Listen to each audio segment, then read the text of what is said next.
वो है परासरण दाब। ठीक,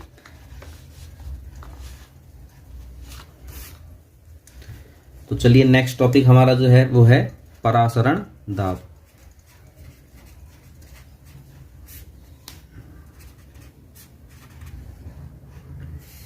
परासरण दाब को हम इंग्लिश में कहते हैं ऑस्मोटिक प्रेशर। Osmotic pressure.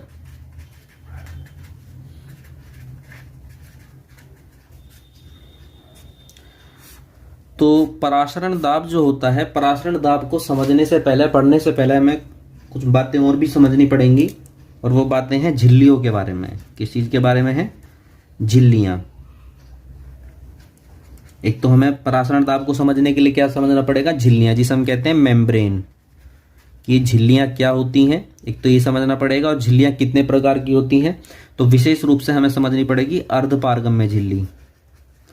अर्धपारगम्य झिल्ली हमें समझनी पड़ेगी कि अर्धपारगम्य झिल्ली या सेमी परमिएबल मेम्ब्रेन क्या होती है।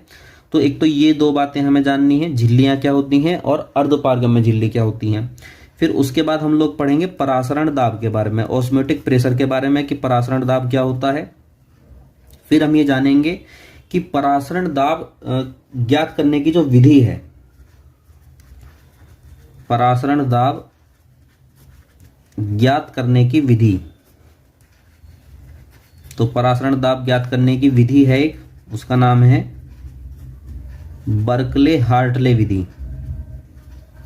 बर्कले हार्टले विधि। तो परासरण दाब ज्ञात करने के लिए बर्कले हार्टले विधि हम लोग पढ़ने वाले हैं। उसके साथ ही हम लोग पढ़ने वाले हैं परासरण दाब का सूत्र।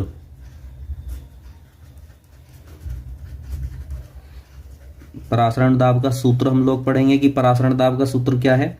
और फिर हम समझेंगे कुछ टर्म्स के बारे में, जैसे हम बोलते हैं समपरासरी विलयन, समपरासरी विलयन। ठीक, एक होती है अल्प परासरी विलयन, अल्प परासरी विलयन, और एक टर्म होती है अति परासरी विलयन। तो ये कुछ टर्म्स हम लोग जो है समझने की कोशिश करते हैं। तो चलिए शुरू करते हैं। सबसे पहले हम शुरू करते हैं झिल्लियों से। ठीक है, कि झिल्लियां क्या होती हैं। तो झिल्लियां, झिल्लियां को इंग्लिश में हम क्या कहते हैं? मेम्ब्रेन्स। मेम्ब्रेन्स। तो झिल्लियां क्या है भाई? झिल्लियां एक तरह से पर्दा है। क्या है? झिल्लियां एक पर्दा है जो कि किसी चीज को आने से रोकती है। तो झिल्लियां क्या है? झिल्लियां एक प्रकार का भौतिक अवरोध है। झिल्लियां एक प्रकार का भौतिक अवरोध है। भौतिक अवरोध है जो कि विलयन में उपस्थित कणों के लिए रुकावटें उत्पन्न करता है। रुकावटें उत्पन्न करती है। देखिए झिल्ली क्या है? झिल्ली एक तरह से एक पर्दा है। झिल्ली क्या है? एक पर्दा है। हमने इसे कहा कि झिल्ली एक भौतिक अवरोध है। अवरोध क्या होता है? अवरोध होता है ब्रेकर, जो कि किसी चीज को रोकता है, रोकने की कोशिश करता है। तो झिल्ली क्या है? झिल्ली भी एक तरह से ब्रेकर ही है, एक अवरोध है। और किसके लिए ब्रेकर है, किसके लिए अवरोध है? तो वो है विलयन में उपस्थित कणों के लिए। यानी कि विलयन में जो उपस्थित कण हैं, उन कणों को ये रोकने की कोशिश करती है। ठीक है, विलयन में उपस्थित जो कण हैं, विलयन में उपस्थित कणों को रोकने के लिए रोकती है, ये उन्हें रोकने के लिए अवरोध उत्पन्न करती है। तो झिल्लियां क्या होती हैं? झिल्लियां वे भौतिक अवरोध हैं, इस प्रकार के भौतिक अवरोध हैं जो कि विलयन में उपस्थित कणों को रोकने का प्रयास करती हैं, उनके लिए रुकावटें उत्पन्न करती है। अब किस तरीके से करती है? मान लीजिए कि झिल्ली है, ठीक है। अब इस झिल्ली में क्या होगा? इस झिल्ली में छिद्र होंगे। क्या होंगे? छिद्र होंगे। ये झिल्ली है, इस झिल्ली में क्या होंगे? छिद्र होंगे कुछ। अब मान लीजिए ये विलयन है, ठीक है, ये क्या है? विलयन है इस तरह। और विलयन में क्या होंगे? कण होंगे। किस चीज के कण होंगे? विलायक के कण होंगे, विलय के कण होंगे, ठीक है। तो मैं मान लीजिए ये बनाता हूं, ये जो ग्रीन कलर से मैं बना रहा हूं ये है विलय के कण। किस चीज के कण है ये? विलय के। ये किस चीज के कण है? विलय के कण है। और ये जो मैं ब्राउन कलर से बना रहा हूं ये बना रहा हूं विलायक के कण। किस चीज के कण बना रहा हूं? विलायक के। अब देखो ये है विलयन और ये है झिल्ली। तो अब ये जब विलयन बहेगा, विलयन आगे जाएगा तो झिल्ली क्या करेगी? इसे रोकने की कोशिश करेगी। अब हो सकता है कि झिल्ली के जो छिद्र हैं, झिल्ली के छिद्र छोटे हों, कणों का जो आकार है वो बड़ा हो, और झिल्ली के जो छिद्र हैं वो छोटे हों।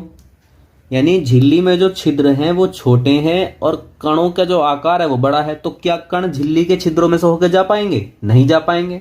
तो झिल्ली क्या करेगी? इन्हें रोक देगी। ये भी हो सकता है कि झिल्ली के छिद्र जो हैं वो बड़े हों और कण जो हों वो छोटे आकार के हों, तो कण उसमें से क्या होंगे? छिद्रों में से पार हो जाएंगे। तो इस प्रकार से क्या करती हैं झिल्लियां? झिल्लियां कणों के लिए एक डिस्टरबेंस, एक ब्रेकर का काम करती हैं। उन्हें आगे चलने से रोकने की कोशिश ये करती है। तो ये थी झिल्ली। अब हम देखते हैं झिल्लियों के प्रकार की, झिल्लियां कितने प्रकार की होती हैं।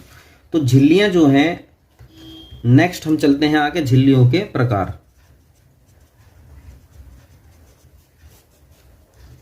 झिल्लियों के प्रकार, types of membrane, types of membrane, झिल्लियों के प्रकार।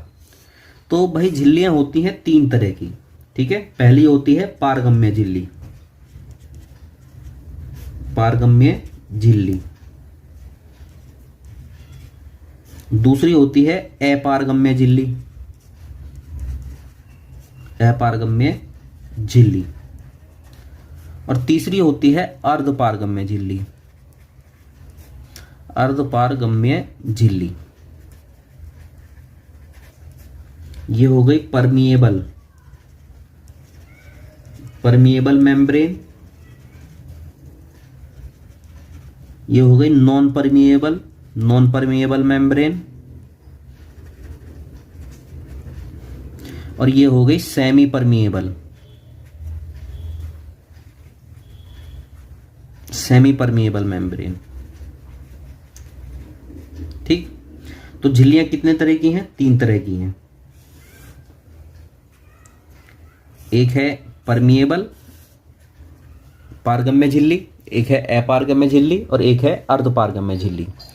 देखिए पारगम्य झिल्ली जो होती है वो क्या करती है कि विलय के कण हो चाहे विलायक के कण हो, दोनों ही प्रकार के कण उसमें से आर पार जा सकते हैं। चाहे तो विलय के कण हो चाहे विलायक के कण हो, दोनों ही प्रकार के कण उसमें से आर पार जा सकते हैं।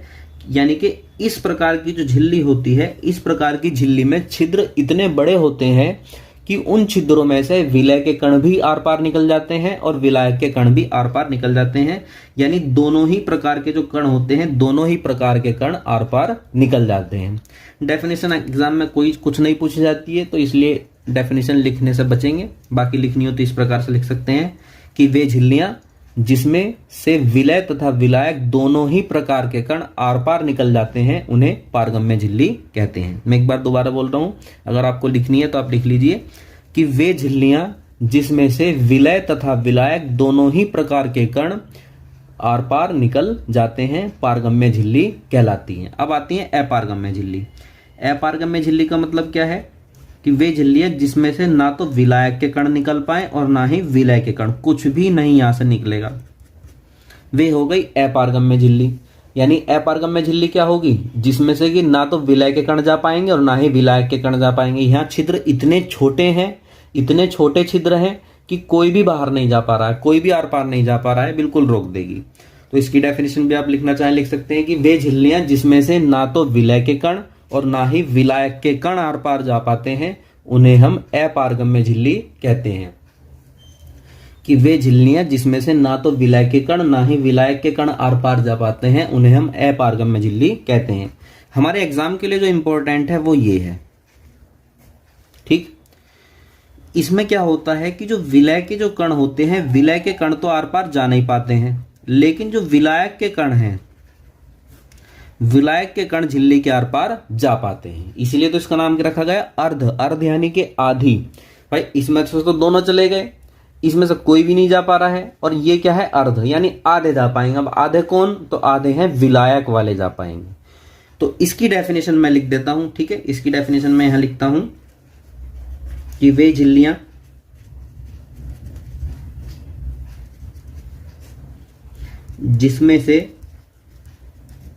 जिसमें से विलय के कण तो आर पार नहीं जा पाते,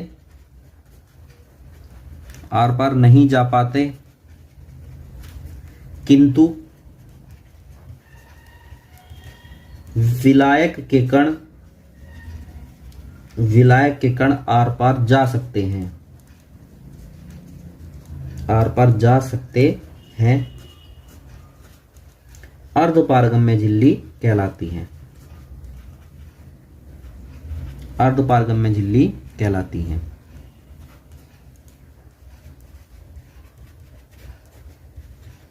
और टेक्निकल शब्दों में यदि लिखना चाहें, वे झिल्लियां जो कि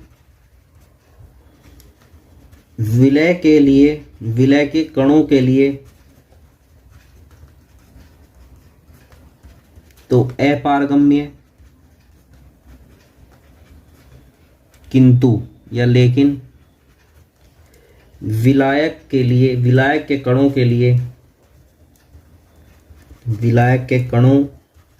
के लिए पारगम्य होती हैं।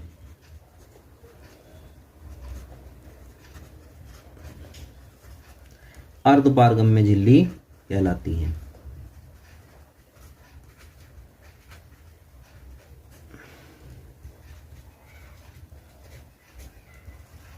ठीक है, कि भाई जो विलय है, विलय के कणों को तो जाने नहीं दे रही है, तो विलय के लिए क्या हो गई, अपारगम्य।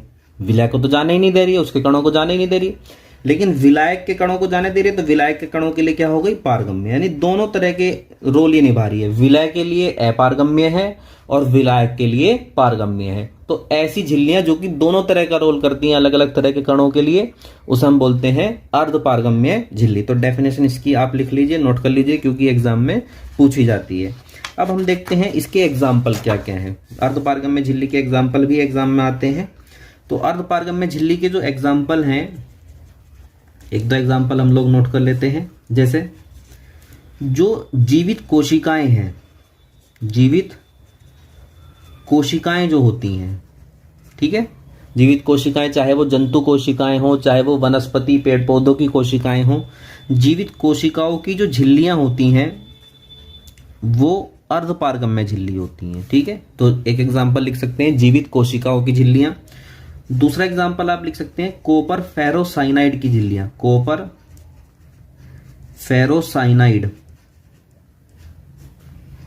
फेरोसाइनाइड की झिल्ली।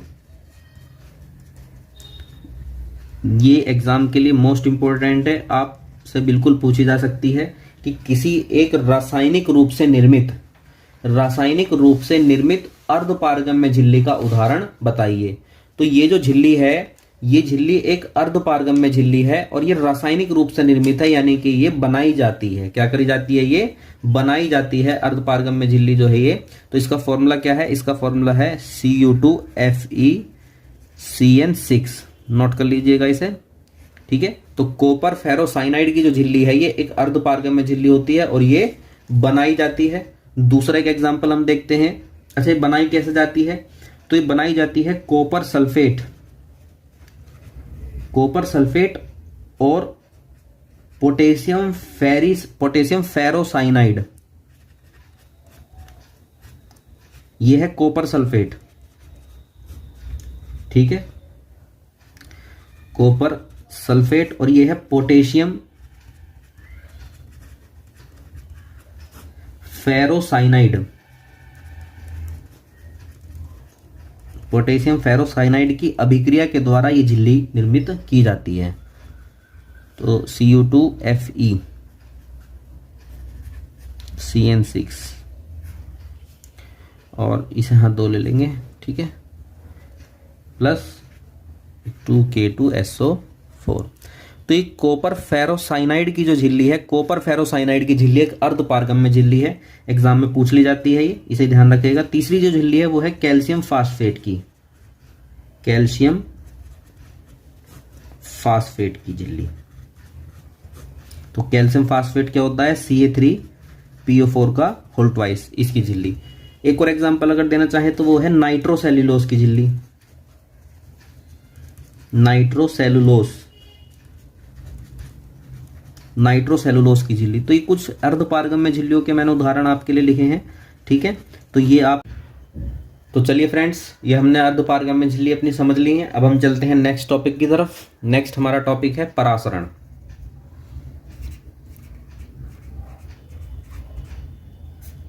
परासरण या हम इसे कह सकते हैं ऑस्मोसिस।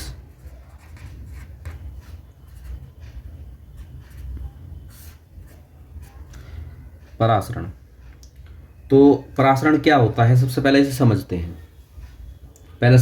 फिर इसे लिखने की कोशिश हम लोग करेंगे।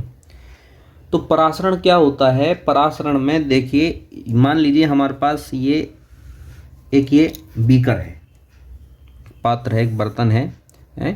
इस बर्तन में हमने बीच में लगा दी एक झिल्ली, और कौन सी झिल्ली लगा रहे हैं हम? इसमें लगा रहे हैं अर्धपारगम्य झिल्ली। ये कौन सी झिल्ली लगाई है हमने? अर्धपारगम्य झिल्ली। तो ये हमने एक अर्धपारगम्य झिल्ली लगाई है, और इस तरफ हमने एक विलयन भरा हुआ है, यहां भी एक विलयन है, दोनों तरफ विलयन है। अब ये जो विलयन है, विलयन भिन्न भिन्न सांद्रताओं के हैं, यानी कि यहां विलयन की सांद्रता कुछ और है और यहां विलयन की सांद्रता कुछ और है। तो मान लीजिए यहां जो सांद्रता है, यहां विलयन की सांद्रता है अधिक, तो अधिक सांद्रता का विलयन, अधिक सांद्रता का विलयन। और यहां जो विलयन है, ये मान लीजिए ये है कम सांद्रता का विलयन, कम सांद्रता का विलयन। पहले तो बहुत ही ध्यान से इस चीज को समझिएगा कि जो विलयन अधिक सांद्रता का है, ठीक है, जो विलयन अधिक सांद्रता का है, इसका मतलब क्या है? इसका मतलब है कि यहां विलय के कण जो हैं, विलय के कण अधिक हैं, विलय के अधिक कण हैं यहां पर, और जो विलायक के कण हैं, विलायक के कण जो हैं वो कम हैं, ठीक है। समझ में आई बात कि जब सांद्रता अधिक होती है, तो अधिक सांद्रता का मतलब भी क्या होता है कि उसमें विलय अधिक मिलाया हुआ हमने। अधिक सांद्रता का मीनिंग क्या है? अधिक सांद्रता का मीनिंग ये होता है कि भाई यहाँ पे विलय ज़्यादा है, और अगर विलय ज़्यादा होगा तो विलय कम होगा। यह है कम सांद्रता का विलयन। कम सांद्रता का विलयन यानी कि यहाँ पर जो विलय है, यहाँ पर विलय कम है, और जो विलायक है वो विलायक अधिक है। यदि आप इतनी बात नहीं समझ पाएंगे, तब आप परासरण की क्रिया को नहीं समझ पाएंगे। पहले परासरण की क्रिया तो हम बाद में समझेंगे, पहले हम ये चीज़ स्पष्ट कर लें कि जब हम लिखते हैं ना अधिक सांद्रता का विलयन, तो इसका मीनिंग ये होता है कि भाई यहाँ पे विलय पदार्थ ज़्यादा है और विलायक कम है। जब हम लिखते हैं कम सांद्रता का विलयन, तो इसका मतलब यहाँ पर विलय कम है। अधिक सांद्रता तो अधिक विलय, कम सांद्रता तो कम विलय, और यहाँ विलय कम होगा तो विलायक क्या होगा? ज़्यादा होगा। अब देखिए, परासरण की क्रिया जो होती है, परासरण का मीनिंग होता है कणों का चलना, कणों का चलना, कण चलेंगे। अब कण किसके चलेंगे ये सोचना है हमें। तो कण जो चलते हैं वो चलते हैं विलायक के। विलायक के क्यों चलेंगे? विलायक के इसलिए चलेंगे क्योंकि बीच में हमने क्या लगाई हुई है? अर्धपारगम्य झिल्ली। अब ध्यान करो अभी कि अर्धपारगम्य झिल्ली में से कौन होकर चल सकता है केवल? अर्धपारगम्य झिल्ली में से कौन होकर चलेगा केवल? तो अर्धपारगम्य झिल्ली में से केवल चलता है विलायक के कण। तो चूंकि विलायक के कण ही तो जा सकते हैं, तो इसलिए चलेंगे भी कौन? विलायक के कण चलेंगे। तो कहाँ से कहाँ चलेंगे? ये अब हमने ये तो पता कर लिया कि कण चलेंगे। कण किसके चलेंगे? तो विलायक के कण चलेंगे। अब बात है कि विलायक के कण कहाँ चलेंगे, किस दिशा में चलेंगे। तो विलायक के जो कण होंगे वो चलेंगे कम सांद्रता के विलयन से अधिक सांद्रता के विलयन की ओर। और जो कम सांद्रता का विलयन होता है ना, उसे बोलते हैं तनु विलयन। क्या बोलते हैं उसे? तनु। और अधिक सांद्रता के विलयन को बोलते हैं सांद्र विलयन। तो विलायक के कण चलेंगे। अब विलायक के कण कहाँ चलेंगे, क्या डायरेक्शन होगी उनकी? तो विलायक के कण चलेंगे तनु विलयन से, तनु विलयन यानी कि कम सांद्रता वाला विलयन, तनु विलयन से सांद्र विलयन की ओर, सांद्र विलयन की ओर। और सांद्र विलयन का मतलब क्या है? अधिक सांद्रता वाला विलयन।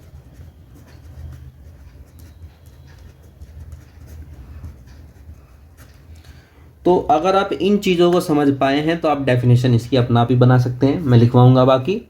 ठीक है, पहले समझ लीजिए एक बार। एक तरफ कैसा विलयन था? तनु विलयन। एक तरफ कैसा था? सांद्र विलयन। तनु विलयन का मतलब क्या होता है? कम सांद्रता का विलयन। और कम सांद्रता का विलयन यानी कि ऐसा विलयन जिसमें विलय क्या हो? कम हो, और विलायक क्या हो? ज्यादा हो। दूसरी तरफ है सांद्र विलयन। सांद्र विलयन यानी कि अधिक सांद्रता का विलयन। अधिक सांद्रता का विलयन यानी कि यहाँ पे विलय क्या है? अधिक है, और विलायक क्या है? यहाँ पर कम है। ठीक है, तो कौन चलेगा? कण चलेंगे। किसके कण चलेंगे? विलायक के कण चलेंगे, क्योंकि बीच में कौन है? अर्धपारगम्य झिल्ली है, और अर्धपारगम्य झिल्ली केवल किसे जाने देगी? विलायक के कणों को जाने देगी। तो विलायक के कण चलेंगे। अब कहाँ से कहाँ चलेंगे? तो कम सांद्रता यानी कि तनु विलयन से अधिक सांद्रता वाले यानी कि सांद्र विलयन की ओर चलते हैं। तो यही है परासरण की क्रिया। तो अब हम लिखते हैं परासरण की क्रिया क्या है, कि जब दो भिन्न सांद्रताओं वाले विलयनों को, भिन्न भिन्न सांद्रताओं वाले विलयनों को अर्धपारगम्य झिल्ली के द्वारा पृथक करके रखा जाता है, पृथक करके रखा जाता है, तो विलायक के कण,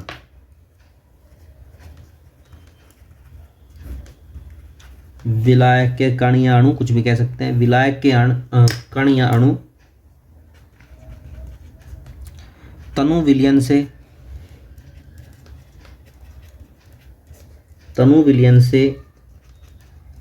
सांद्र विलयन की ओर चलने लगते हैं। ठीक है, विलायक के कण तनु विलयन से सांद्र विलयन की ओर चलने लगते हैं। यह क्रिया परासरण कहलाती है, परासरण कहलाती है। यह क्रिया परासरण कहलाती है। तो परासरण की डेफिनेशन आप समझ गए हैं कि परासरण की डेफिनेशन क्या है, कौन चलेगा, कहाँ चलेगा। देखिए, डेफिनेशन को रटने से याद नहीं होगी, जब तक आप उसका कंसेप्ट नहीं समझ पाएंगे कि उस डेफिनेशन में क्या क्या चीज़ें शामिल हैं, ठीक है, तब तक आप डेफिनेशन को याद नहीं कर पाएंगे। डेफिनेशन हो, कोई भी कंसेप्ट हो, उसके सभी पक्षों पर विचार कीजिए। तो यहाँ जो पक्ष हैं वो कौन कौन है, कि कौन चल रहा है। तो भाई विलय तो चल नहीं रहा है, कौन चल रहा है? विलायक चल रहा है, विलायक के कण चल रहे हैं। डायरेक्शन के बारे में सोचना है, डायरेक्शन क्या रहेगी? तनु से सांद्र की ओर रहेगी। तो आप यहाँ पर एक एरो लगा के बना दीजिए कि भाई देखो ये दिखा दिया हमने, ठीक है, कि विलायक के कण चल रहे हैं और तनु से सांद्र विलयन की ओर चल रहे हैं, अर्धपारगम्य झिल्ली को पार करते हुए चल रहे हैं। यही है परासरण, यही है परासरण की क्रिया। तो उम्मीद करता हूँ परासरण की क्रिया आपको समझ में आ गई होगी। देखिए, आप कमेंट जब तक नहीं करके बताते हैं, आप वीडियो देख रहे हैं, कमेंट करके ज़रूर बताइए कि आपको समझ आ रहा है कि नहीं आ रहा है। नहीं तो हमें कैसे पता चल पाएगा कि आपको समझ आ रहा है या फिर नहीं आ रहा। तो कमेंट ज़रूर कीजिए, और अगर वीडियो आपको अच्छी लगती है लाइक भी कीजिए। तो अब हम चलते हैं आगे नेक्स्ट टॉपिक की तरफ। नेक्स्ट हमारा टॉपिक है वो है परासरण दाब। तो चलिए अब हम चलते हैं परासरण दाब की तरफ।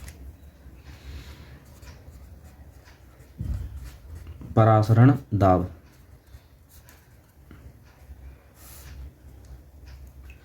तो परासरण दाब क्या होता है? परासरण दाब तो भाई तब हम समझ ही पाएंगे जब हम परासरण समझ चुके हैं। अच्छा, पहले कुछ एक काम करते हैं कि परासरण के कुछ एग्जाम्पल देख लेते हैं ना, कि परासरण हमने समझ तो लिया ही है कि भाई परासरण क्या होता है, एक तो एग्जाम्पल भी देख लें कि होता कहाँ कहाँ ये। तो परासरण का एग्जाम्पल देखते हैं। आपने देखा होगा कि जैसे मान लीजिए अंगूर है, ठीक, अंगूर है, और ये जो अंगूर है, इस अंगूर को ये पानी लीजिए,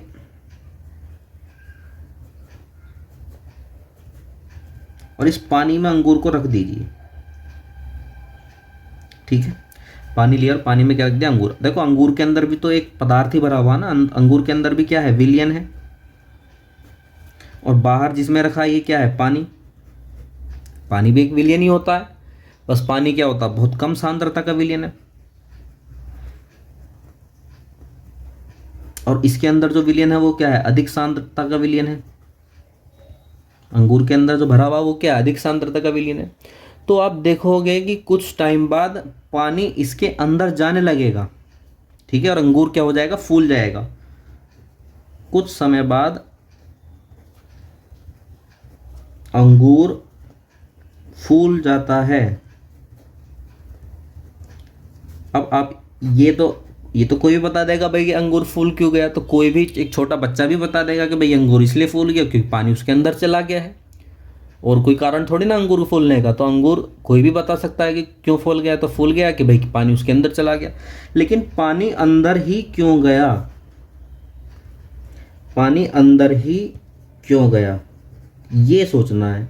ये आपके लिए है सोचने की बात कि पानी अंदर ही क्यों गया। अंदर से, अंगूर के अंदर भी तो पानी होता है ना, तो पानी बाहर भी तो आ सकता था, लेकिन पानी अंदर ही क्यों गया? बाहर का पानी अंदर ही क्यों गया? क्योंकि अंदर पानी कम है और दूसरा पदार्थ ज़्यादा है। यानी कि अंदर जो विलयन भरा हुआ उसकी सांद्रता क्या है? ज़्यादा है, और बाहर क्या है? सांद्रता कम है। और ये जो झिल्ली है अंगूर की, ये क्या है? अर्धपारगम्य झिल्ली है। और परासरण की क्रिया याद कीजिए कि कम सांद्रता यानी तनु विलयन से अधिक सांद्र विलयन की ओर चलता है विलायक, तो पानी क्या करेगा? पानी अंदर की तरफ चलना शुरू हो जाएगा, इसलिए अंगूर क्या होगा? फूल जाएगा। तो आप इस तरीके से सोचिए, ठीक है, परासरण के बारे में। अब हम चलते हैं आगे, परासरण दाब। तो परासरण दाब क्या है? परासरण दाब को समझने के लिए आप पहले वही डायग्राम बनाएंगे जो मैंने अभी बनाया था परासरण की क्रिया में।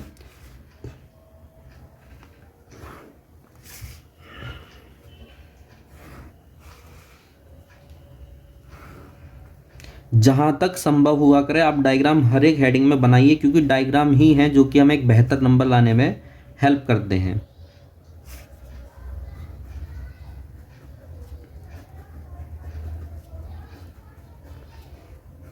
तो हमारे पास कितने विलयन है? ये 2, ठीक है। और ये झिल्ली कैसी है? अर्ध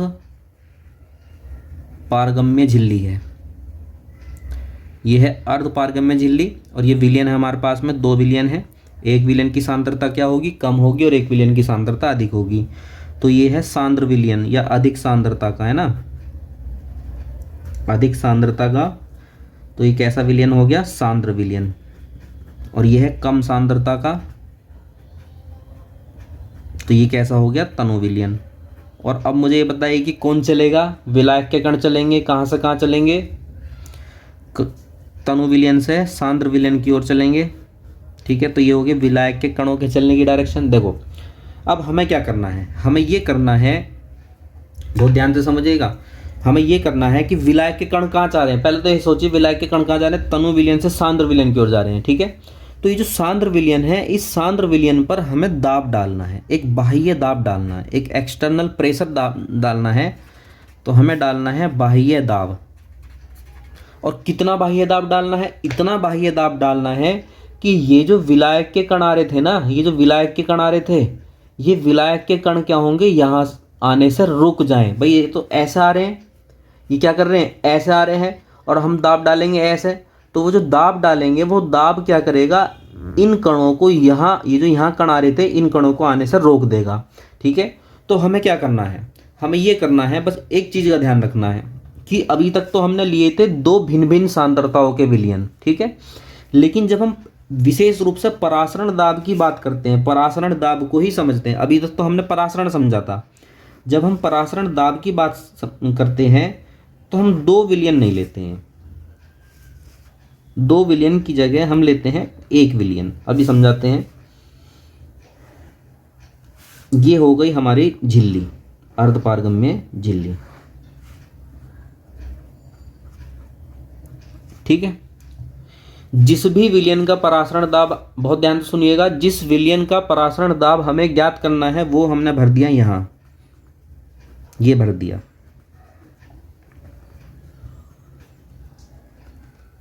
तो मैं लिख देता हूं, जिस विलयन का परासरण दाब ज्ञात करना था वो हमने यहां भर दिया, ठीक। फिर यहां क्या भरेंगे, यहां भरेंगे केवल विलायक, विलयन नहीं भरना है, यहां क्या भरना है, केवल विलायक। ध्यान से समझिएगा, यहां भरना है विलायक, ठीक है। तो एक तरफ वो विलयन भरना है जिस विलयन का परासरण दाब हमें ज्ञात करना है, और दूसरी तरफ वो भरना है जो विलायक है, ठीक है। जब परासरण दाब की क्रिया, परासरण दाब की डेफिनेशन आप समझ रहे हैं, तो परासरण दाब में क्या करना है हमें, परासरण दाब में हमें एक तरफ भरना है वो वाला विलयन जिस विलयन का परासरण दाब हमें ज्ञात करना है। भाई जो भी विलयन हमें दे दिया, कह रहे हैं कि भाई इसका परासरण दाब बताइए, तो हम क्या करेंगे, उसे भर देंगे यहाँ पे। और दूसरी तरफ क्या भरेंगे, दूसरी तरफ भरेंगे विलायक, क्या भरेंगे, विलायक भरेंगे, ठीक है। दूसरी तरफ भरेंगे हम लोग विलायक, और ये है अर्धपारगम्य झिल्ली। तो अर्धपारगम्य झिल्ली। अब विलायक के कण क्या होंगे, विलायक के कण ऐसे चलना शुरू हो जाएंगे इसकी तरफ, ठीक है। विलायक के कण क्या होंगे, विलयन की तरफ चलना शुरू हो जाएंगे। अब हम यहां पर दाब डालेंगे, अब हम डालेंगे बाह्य दाब। तो अब इतना दाब डालेंगे, इतना दाब इस विलयन पर डालेंगे, झिल्ली पर डालेंगे कि जो विलायक के कण यहां आ रहे थे वो विलायक के कण चलना रुक जाएं, आना रुक जाएं, यानी कि जो परासरण की क्रिया होने वाली थी वो परासरण की क्रिया क्या हो जाए, रुक जाए। समझ पा रहे हैं कि विलायक के कण क्या होंगे, इधर चलना शुरू होंगे, परासरण की क्रिया शुरू हो जाएगी, हमें क्या करना है, उसे रोकना है, क्या करना है, उसे रोकना है। तो विलयन पर डाला गया वह न्यूनतम बाह्य दाब, वह कम से कम दाब जिससे कि परासरण की क्रिया क्या हो जाए, रुक जाए, तो उस न्यूनतम दाब को हम कहते हैं परासरण दाब, ठीक है। तो एक आप और थोड़ा मैं क्लियर कर दूं, मान लीजिए कि मैंने यहां पर डाला 1.0 ATM का दाब डाला यहाँ, लेकिन विलायक के कण अभी भी आ रहे हैं, यानी कि अभी तो क्रिया नहीं रुक पाई है। अब मैंने डाला मान लो 1.2 ATM कर दिया, विलायक के कण अभी भी आ रहे हैं, अभी भी नहीं रुक पाए। अब मैंने बढ़ा के 1.3 ATM करा, दाब जो डाल रहे हैं, मैंने देखा अभी भी विलायक के कण आ रहे हैं, मैंने 1.4 ATM कर दिया। अब देखता है कि अब विलायक के कण आने रुक गए, यानी कि अब परासरण की क्रिया क्या हुई, रुक गई। अब मैंने 1.5 करा, तो अब तो आएंगे नहीं, आएंगे, अब तो आएंगे ही नहीं, क्योंकि ये तो 1.4 पे रुक गए ना। तो देखो भाई, क्या इन पर रुक पाए, नहीं, यहाँ परासरण की क्रिया नहीं रुक पाई, यहाँ तो परासरण होता रहा। तो इससे मतलब नहीं है ये वाला दाब कि भाई कम से कम कितना दाब डालें जिससे परासरण की क्रिया क्या हो, रुक जाए, ठीक है। तो वह न्यूनतम बाह्य दाब, वह न्यूनतम बाह्य दाब जिससे कि परासरण की क्रिया क्या हो जाए, रुक जाए, तो ऐसे दाब को हम कहते हैं परासरण दाब, ठीक है। तो डेफिनेशन समझ में आ गई होगी, कंसेप्ट समझ में आ गया होगा। यदि कोई दिक्कत है तो टेलीग्राम चैनल का लिंक आपको डिस्क्रिप्शन बॉक्स में मिल जाएगा, आप उस पर मैसेज करके मुझे बता सकते हैं, ठीक है। तो परासरण दाब की डेफिनेशन में लिखता हूं कि परासरण दाब की क्या डेफिनेशन बनती है। तो क्या डेफिनेशन बनेगी परासरण दाब की, कि किसी विलयन को, देखो परासरण दाब की डेफिनेशन लिखने से पहले आप ध्यान दीजिए कि किस किस को अलग किया हुआ है, विलयन को और विलायक को, ठीक है। विलयन और विलायक को अलग अलग हमने किया हुआ है। तो जब किसी विलयन को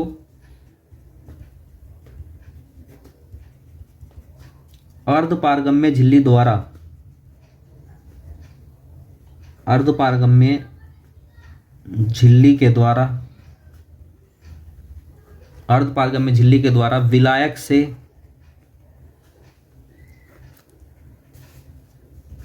पृथक किया जाता है, पृथक करके रखा जाता है। अब कोरिलेट कीजिए ना डायग्राम से। यहाँ क्या था, विलयन, और यहाँ क्या है, विलायक, और बीच में कौन है, अर्धपारगम्य झिल्ली।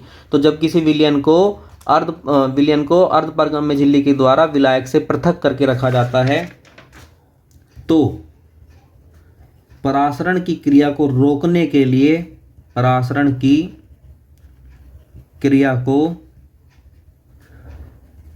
रोकने के लिए विलयन पर डाला गया न्यूनतम बाह्य दाब ही परासरण दाब कहलाता है। परासरण दाब कहलाता है। ठीक है, कि विलयन की क्रिया को रोकने के लिए, देखो डेफिनेशन और डायग्राम के बीच एक कोरिलेट बना के आप डेफिनेशन को पढ़िए। डायग्राम में क्या थी, विलयन था और विलायक था, और दोनों को किससे अलग किया हुआ था, अर्धपारगम्य झिल्ली से। तो विलयन को अर्धपारगम्य झिल्ली की सहायता से विलायक से अलग करने पर परासरण की क्रिया जो होने वाली थी उसे रोकने के लिए हमने जितना भी बाह्य दाब डाला है उसी बाह्य दाब को हम कहते हैं परासरण दाब। ठीक है, इसे P से प्रदर्शित किया जाता है। परासरण दाब को किस चीज से प्रदर्शित करते हैं, P से प्रदर्शित करते हैं। देखिए, परासरण दाब ज्ञात करने की एक विधि है जिसका नाम है बर्कले हार्टले विधि। इतनी इम्पोर्टेंट है नहीं, ना ही कुछ एग्जाम में कुछ इम्पोर्टेंस है, ना ही उसका कोई एक्सपेरिमेंटल इम्पोर्टेंस है, कुछ खास ऐसा है नहीं। ठीक है, तो अगर ज़रूरत पड़ेगी तो मैं उसकी अलग वीडियो जो है बना के आपको डाल दूंगा। अब हम देखते हैं परासरण दाब के लिए समीकरण या परासरण दाब के लिए सूत्र। तो परासरण दाब के लिए सूत्र,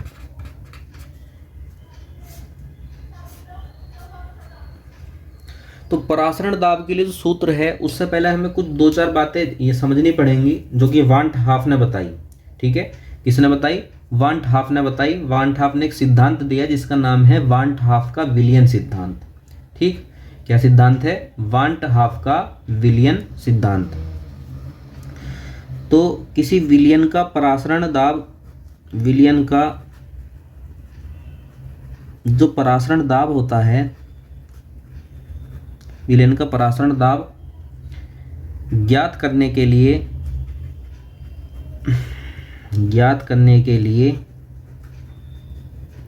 वान 't हाफ के विलयन सिद्धांत की आवश्यकता होगी। और क्या है विलयन सिद्धांत, तो विलयन सिद्धांत ये है, वान 't हाफ कह रहा है कि भाई तनु जो विलयन होते हैं ना, तनु विलयन मतलब क्या, जिनकी सांद्रता कैसी हो, कम या ज्यादा है, सोचो, कम सांद्रता वाले जो विलयन होते हैं ना, कम सांद्रता वाले विलयन जहां पे विलय क्या घुला हो, कम घुला हो, विलय कम हो, तो यहां जो विलय होता है ना वो विलय गैस की भांति व्यवहार करता है। किसकी भांति व्यवहार करता है, गैस की। ये वान 't हाफ ने बताया। वान 't हाफ ने कहा कि जो तनु विलयन होते हैं अर्थात कम सांद्रता वाले विलयन होते हैं, उन विलयनों में जो विलय होता है वो विलय एक गैस की भांति व्यवहार करता है। इसलिए जो समीकरणें हम गैस के लिए लागू करते हैं वो समीकरणें हम विलयन के लिए भी लागू कर सकते हैं। ठीक है, जो समीकरणें हम किसके लिए लागू करते हैं, गैस के लिए, वो ही समीकरणें हम लोग विलयन के लिए भी लागू कर सकते हैं, तनु विलयनों के लिए लागू कर सकते हैं।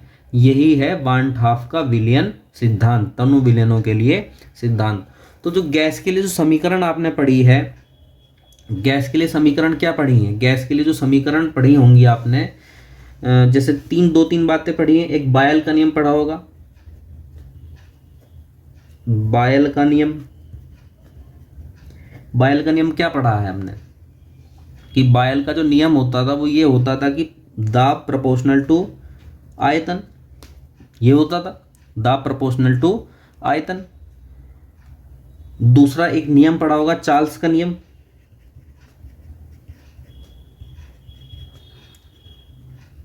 चार्ल्स का नियम क्या है? चार्ल्स का नियम ये होता है कि भाई जो आयतन होता है, आयतन जो होता है वो अनुक्रमानुपाती होता है टेम्परेचर के, परमताप के। तो ये चार्ल्स का नियम एक पढ़ा है हमने, ठीक है। तो ये नियम यहां भी लागू होते हैं, ठीक है। ये नियम तनु विलयनों के लिए भी लागू होंगे,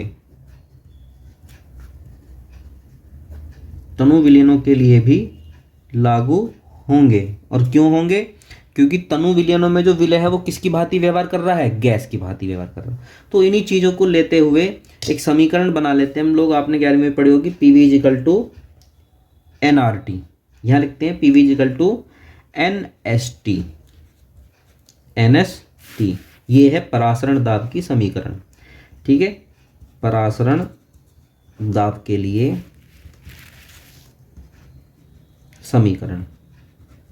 वहां जो R होता था, NRT होता था ना, तो R जो होता था वो होता था गैस स्थिरांक। ये जो S है, ये S है विलियन स्थिरांक। यहाँ पे S को हम क्या बोलेंगे? विलियन स्थिरांक। तो ये जो समीकरण है, ये समीकरण है परासरण दाब के लिए। यहाँ से हम आगे और बना सकते हैं, V अपॉन में चला जाएगा N के, N अपॉन V ST, ठीक है। P is equal to N upon V ST। N क्या है? मोलों की संख्या। N क्या है यहाँ पर? मोलों की संख्या। और V क्या है? आयतन। और ध्यान से समझिएगा, थोड़ा कंफ्यूजन होने से आपको बच जाए, कंफ्यूजन ना हो। तो ये N है मोलों की संख्या, विलय के मोलों की संख्या, और V है यहाँ पर विलयन का आयतन। इसे हम लोग कहते हैं मोलर सांद्रण। क्या बोलते हैं इसे? मोलर सांद्रण। और उसकी जगह लिखते हैं C। तो ये बन जाएगा P is equal to CST, P is equal to CST। तो ये था हमारा परासरण दाब के लिए सूत्र, ठीक है। अब हम चलते हैं आगे की तरफ। 2-3 छोटी छोटी टर्म्स हैं, वो हम लोगों को और समझनी है। तो 2-3 छोटी छोटी टर्म्स क्या हैं? ये छोटी जरूर हैं लेकिन एग्जाम के लिए बहुत इंपॉर्टेंट है। पहली टर्म है समपरासरी विलयन। समपरासरी विलयन बहुत ही इंपॉर्टेंट है ये, समपरासरी विलयन। तो समपरासरी विलयन को इंग्लिश में बोलते हैं आइसोटोनिक,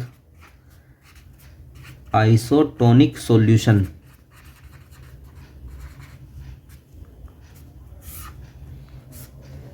यदि आप इसको समझेंगे तो सीधी सी बात आ रही है, सम यानी कि सेम, परासरी यानी कि परासरण दाब, यानी कि ऐसे दो विलयन जो कि सेम टेम्परेचर पर सेम परासरण दाब उत्पन्न करते हैं।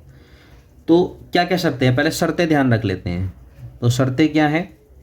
समान ताप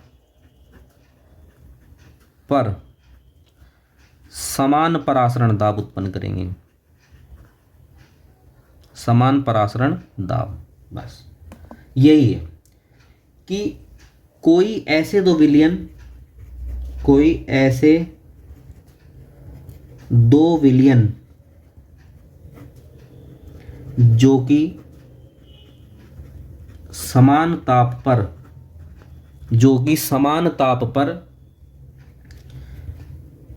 समान परासरण दाब, समान परासरण दाब उत्पन्न करते हैं, उत्पन्न करते हैं, उन्हें समपरासरी विलयन कहते हैं, ठीक है। उन्हें क्या कहते हैं? समपरासरी विलयन कहते हैं। यानी कि देखो, अगर ऐसा हुआ कि मान लो एक विलयन ए है और एक विलयन बी है। अब मान लो हम कहते हैं कि इसका टेम्परेचर 25 है और इसका टेम्परेचर भी 25 है, तो टेम्परेचर सेम हो गए। अगर सेम टेम्परेचर पर इन दोनों के परासरण दाब सेम है, मान लीजिए इसका परासरण दाब 2 है और इसका परासरण दाब भी कितना है? 2। तो सेम टेम्परेचर पर दोनों के टेम्परेचर क्या हो गए? सेम। सेम टेम्परेचर पर सेम परासरण दाब आ रहे हैं, तो ऐसे विलयनों को हम क्या कहेंगे? समपरासरी विलयन। अब जो समपरासरी विलयन होते हैं, अब इनकी विशेषताएं क्या होती हैं? समपरासरी विलयनों को जब अर्धपारगम्य झिल्ली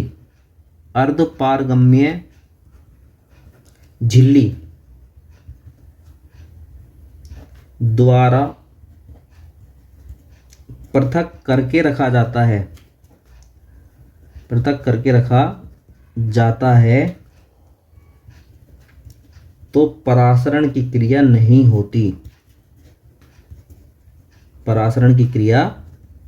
होती। यानी कि मान लीजिए कि ये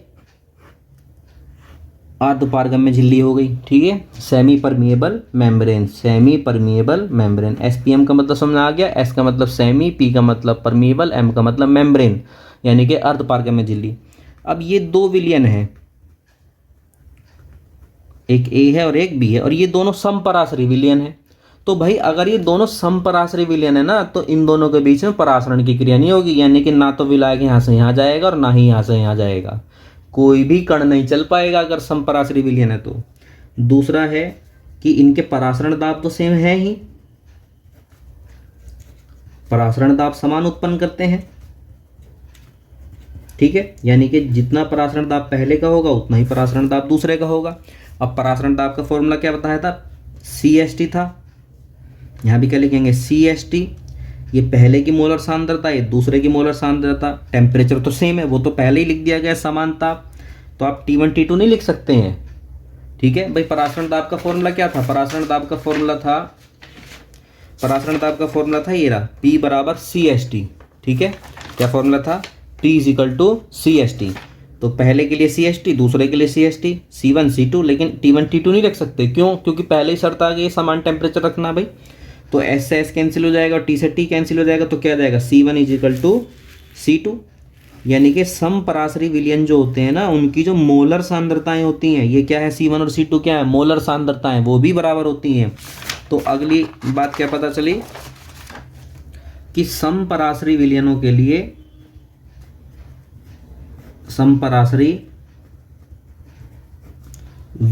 के लिए मोलर सांद्रताएं समान होती हैं। यानी कि अगर दो विलयन समपराश्रयी होंगे तो उनकी मोलर सांद्रताएं क्या होंगी, बराबर होंगी, अर्थात C1 इजिकल टू C2 होगा। अब C1 का फॉर्मूला खोलेंगे, C का फॉर्मूला क्या था, N अपॉन V, यहाँ 1 और यहाँ 1, यहाँ 2 और यहाँ 2, ठीक है। तो ये हो गया हमारा समपराश्रयी विलयन। अब हम चलते हैं नेक्स्ट हमारी छोटी सी टर्म है अतिपराश्रयी और अल्पपराश्रयी, ठीक है। एक है अतिपराश्रयी और एक है अल्पपराश्रयी। आप ठीक कर लीजिएगा, पराश्रयी, अतिपराश्रयी व अल्पपराश्रयी विलयन।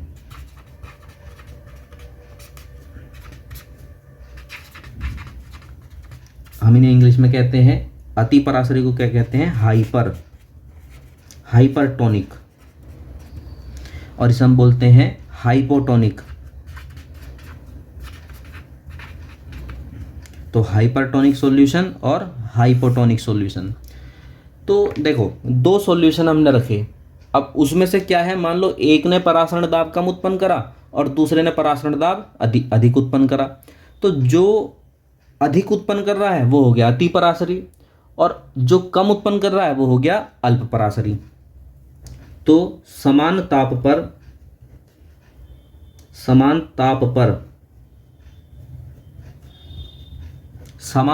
पर दो विलयनों में से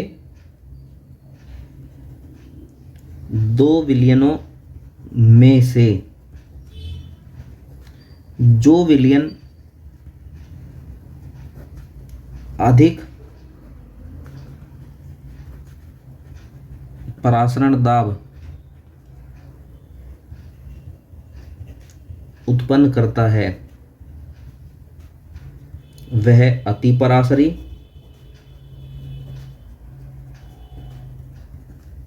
विलयन तथा जो विलयन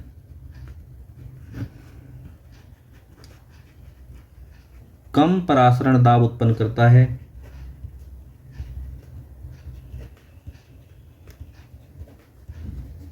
वह अल्प परासरी विलयन कहलाता है।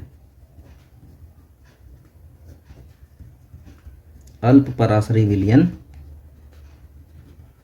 कहलाता है। ठीक है, जो ज्यादा उत्पन्न करेगा वो अति परासरी और जो कम उत्पन्न करेगा वो अल्प परासरी। अब मान लीजिए कि ये दो विलयन है, ये बीच में है अर्धपारगम्य झिल्ली। ठीक है, बीच में क्या है, ये अर्धपारगम्य झिल्ली है। अब एक तरफ तो है ये, मान लीजिए ये जो सॉल्यूशन है ये है अति परासरी। कैसा है ये, अति परासरी। और ये मान लीजिए अल्प परासरी। तो अगर हम अति परासरी और अल्प परासरी विलयनों को अर्धपारगम्य झिल्ली के द्वारा अलग करके रखेंगे तो क्या होगा कि जो विलायक के कण है ना, देखो चलेंगे हमेशा विलायक के, इसमें कोई डाउट नहीं है, तो वो अल्प परासरी से अति परासरी की ओर चलने लगेंगे। ये ध्यान रखना, ये क्वेश्चन अभी तक पेपर में कभी भी एग्जाम में किसी भी रूप में नहीं पूछा गया है, तो शायद कभी पूछ लिया जाए कि जब भी अति परासरी और अल्प परासरी विलयनों को एक अर्धपारगम्य झिल्ली के द्वारा अलग करके रखा जाता है तो विलायक के कण अल्प परासरी विलयन से अधिक परासरी यानी अति परासरी विलयन की ओर चलने लगते हैं। ठीक है, तो ये था हमारा पूरा परासरण दाब का टॉपिक। यदि आपको ये वीडियो पसंद आई है तो आप इस वीडियो को लाइक कीजिए और जो भी बातें हैं वो कमेंट्स में ज़रूर मुझे बताइए और वीडियो को शेयर कीजिए और चैनल को सब्सक्राइब कीजिए। धन्यवाद।